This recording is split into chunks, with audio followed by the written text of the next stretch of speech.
Lebar bibir menarik kedua sisi berlawanan, dengan tali yang mengikat ke telinga, membuat senyuman yang tak berarti apa-apa.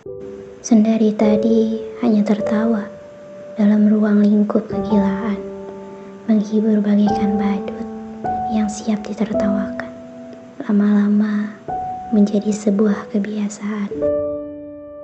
Orang lain pikir hidup yang kujalani ringan, ibarat segumpal kapas yang dilempar menjadi awan, terbang dan menyenangkan. Apalagi jika warna langit menjadi jingga, seperti permen kapas, terasa manis, namun mudah habis. Senyum kini terlontar ibarat tangis. Tangis berubah menjadi diam, diamku menjadi aku lain di sudut kotak. Selamat untuk diriku yang kini digemari orang, memanipulasi keadaan, karena mereka hanya menyukai senyum kepolosan. Tanpa senyum, aku hanya menjadi orang buangan. Jika demikian, bahkan lewat pun tak akan mengubris apa-apa.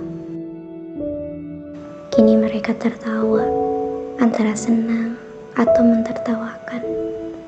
mentertawakan sikap bodoh yang terpancar tanpa pernah terluka. Mereka beranggapan aku tak akan merasakan perihnya penderitaan, karena aku dan kamu memilikinya. Memiliki tangan yang ingin dimiliki orang seperti mereka, namun terlalu pedih untuk menggenggam. Jika berbicara luka, aku takut salah mengartikan, seperti yang dikatakan oleh mereka. Karena dua pilar begitu kokoh dalam satu rumah, di dalamnya kasih sayang pasti tercurah melimpah. Namun hati berwadah kecil tak kuasa membendungnya. Mereka memberi kasih sayang tanpa memberitahu cara menampungnya. Muatan penuh, melebar kemana-mana. Mubazir memang, tapi bagaimana? Dibiarkan begitu saja. Aku bisikan kepada salah satu di antara mereka di tengah geliknya tawa, bahwa semakin besar kasih sayang berubah menjadi ancaman, hingga menjerat keegoisan, membentuk pengharapan menjadi beban di pundak. Amarah dan pengakangan membuat kasih sayang terlihat seperti kambing hitam. Lalu apa yang diperbuat? Aku bertanya, haruskah aku egois, menangis di atas kasih sayang yang orang lain dambakan? Dada ini sesak.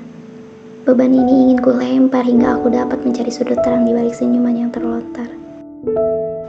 Semua terdiam ketika melihat tawaku meneteskan air mata di pipi kanan. Dengan salah satu mata saling menatap, ada yang menyadarinya. Walau lukanya berbeda, tapi setiap luka sama, mencabik-cabik hati kecil dan menyesakkan dada. Kusobekkan lubang kecil di dinding, sebesar tubuh ini bisa bersembunyi, memejamkan mata, memeluk pilu hati yang terlalu bekerja keras. Awalnya aku menangis sekeras bisa bersuara, namun diam lebih kupilih. Tak menjerit, mematung dalam gelapnya lubang. Kutarik lagi tali yang membuat senyuman, sambil berkata, bercanda. Hanya dia yang tak tertawa.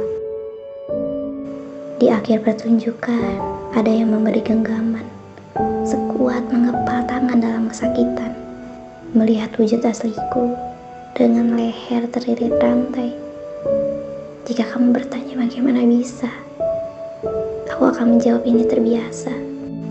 Biasa aku ketika menganggap semua ini wajar dan menjadi korban kasih sayang. Namun, nyatanya hati yang dipenuhi kasih sayang pun terasa sepi. Menjerit pun kan bergema di setiap sudutnya. Kasih sayang seperti ini mengubur terlalu dalam hingga membuat lubang yang mengosongkan segalanya, dan hanya tersisa luka akibat terlalu dipaksa melebar. Pilihan membenci tak kupilih, karena aku tahu hanya caranya yang terlalu memaksa. Di keadaan itu, Tuhan bermurah hati, mengajari bahwa aku hanya perlu mengerti pengertian yang kudambakan selama ini.